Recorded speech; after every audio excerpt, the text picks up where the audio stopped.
blood and gold. Italy in Azzurri blue. Building out of the back.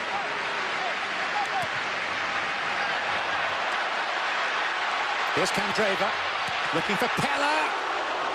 Turned behind and perilously close to his own upright by Sergio Ramos. But I think the one player for the Italians that can open the game up with his pace is Candreva, in and behind. And obviously, Pella is a traditional number 9 that needs service from out wide. 6 minutes in, we've already seen Candreva have a big impact on this game. Motta. Candreva tries his luck and provides a wake-up call for David De Gea.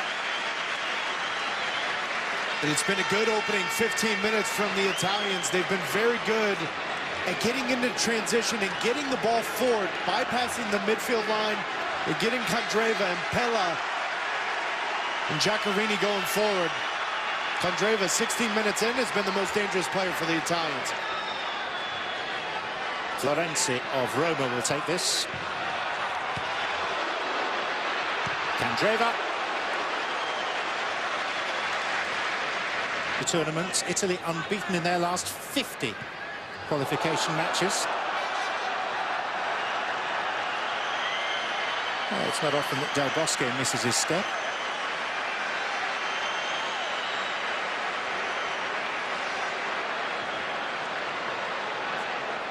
Obstruction, indirect free kick.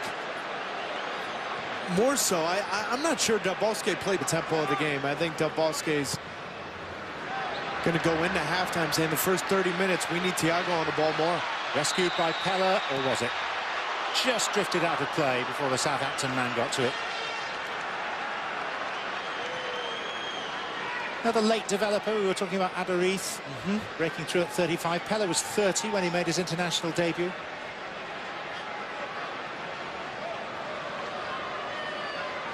But how often have we seen just in history, as goal scorers, it's all about timing.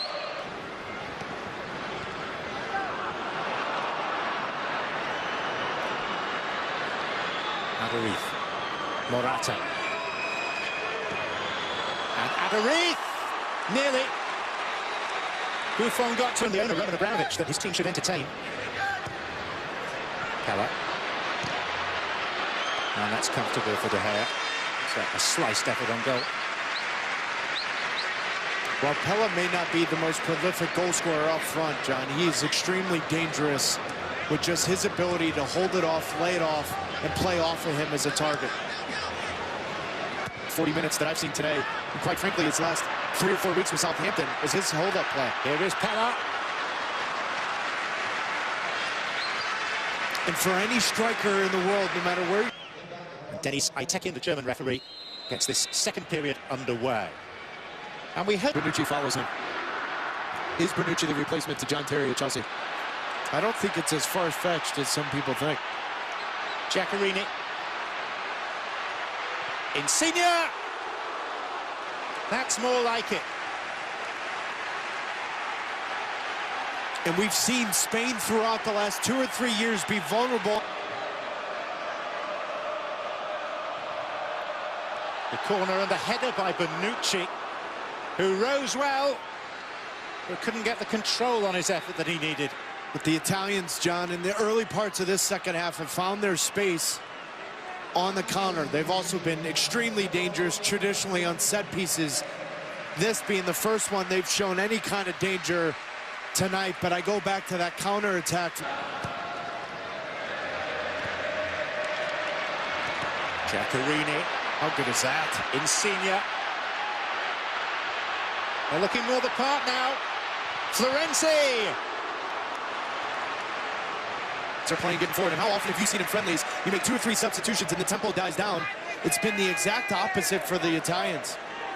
Since Insigne's come into the game, David De Gea has had to come up with 2 or 3 big saves. Well, they fell apart on that salutary day in Salvador. The start of the World Cup against the Dutch. Still in recovery mode. Benedeschi. Giaccherini. Lovely ball in and a super goal. Lorenzo Insigne tops off the best move of the match. And Italy have the lead against their arch and age-old rivals.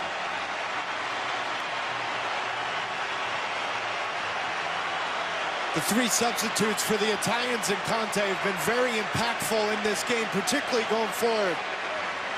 Bernardeschi's first cap does a wonderful job of setting up Giaccherini so that he can hit this first time. And Insigne's been a bright spot coming off the bench. Some have questioned whether or not Insigne will have a role at European Championships 10 weeks from now. But his play for Napoli and his play tonight, Conte better call his number. Italians up 1-0. Friendly or no friendly, the challenge has been laid down to the reigning European champions. They dismantled Italy in the final 4 years ago. Here's Fabregas. And it is Aduriz who follows it in.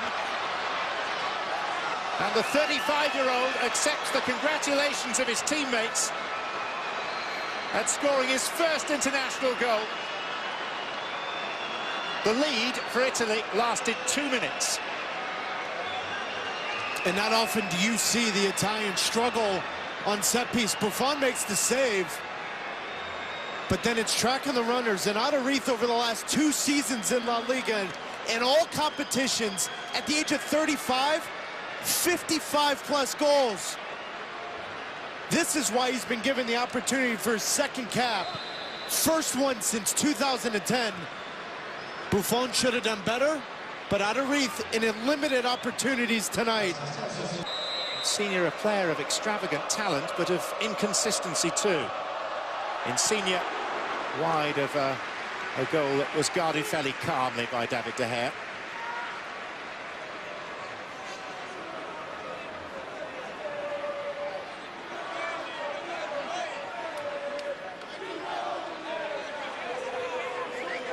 Insigne finds. He's causing problems right now for the 2 defensive midfielders of Spain. Zaza. Another chance, lovely effort, super save. It's that same player causing all the problems. The touch of Insigne, the glance up, and then David De Gea. And if not for David De Gea, John, this scoreline... Impish player. Azpilicueta. And that's Morata. Well, Aduriz scores his goal, and rightfully so for the hard work following up the play. How much more comfortable has Spain looked over the last 10 to 11 minutes with David Silva up front? There's no number 9. No. And John, when you watch this team, has impressed in the 20 to 25 minutes he's been on the field today. Silva. And it was Morata hurling himself at it. I can promise you one thing, Conte is going to have a huge... Piqué across to cover. And that concludes the entertainment from the Stadio Friuli in Udine. It ends all square at 1 goal apiece. Insigne off the bench and onto the score sheet for Italy midway through the second period. 2 minutes later, Morata in an offside position in the build-up went undetected, and Aduriz turned in the equaliser. So Italy won, Spain won, and we'll wrap things up reflecting on this game